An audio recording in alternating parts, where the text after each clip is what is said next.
Hi, it's time for another mini pod. No fluff, just good stuff in under 5 minutes. I'm Dave Jacobs of Small Church Pastor. Would you be surprised to hear me say that a healthy pastor is a selfish pastor? I know that the word selfish usually means something negative, but I want to put an unusual spin on it and use it in a positive way.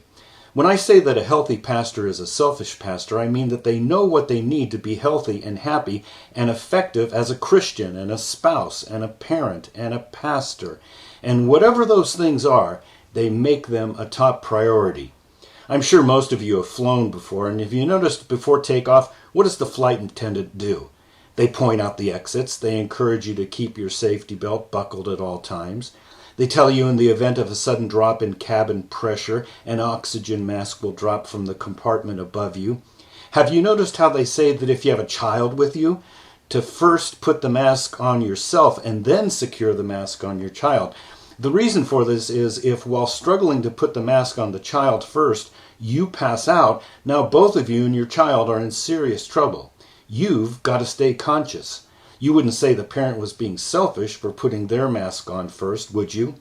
There are things that the pastor has to guard fiercely, and one of those are his or her day off. Even if you're bivocational and work 5 days a week for some other company or you have some other job, you need to have a day off from church stuff. In order for you to stay conscious, healthy, happy, and effective, you've got to have at least 1 day off a week from church-related stuff. I like pastors to have 2 days off each week, but most can't imagine even having 1 day off, so I start with one and try to eventually move them towards 2. You know, when I was a pastor, I took Friday and Saturday off. It is possible, and yes, that meant that my sermon had to be done by the end of the day on Thursday, but it is possible.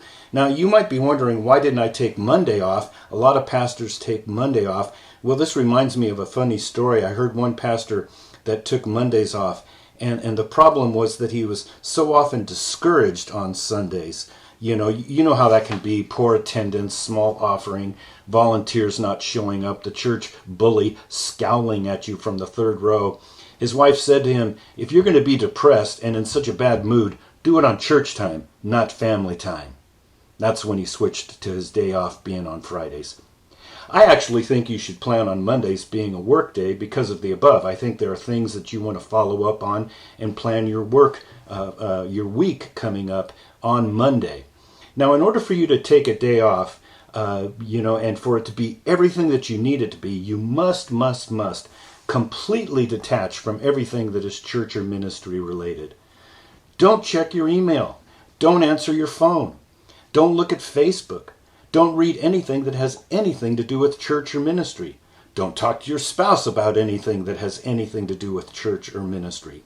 Don't agree to meet with anyone on your day off, no matter how desperate they seem. Most people's problems can wait one more day. If you had the flu and were puking your guts out, you wouldn't meet with them, would you? And you must train your people to leave you alone on your day off. It's selfish, but it's a good selfish, like putting on the oxygen mask first. Hey, if you enjoyed this, hit the like button, subscribe to my YouTube channel.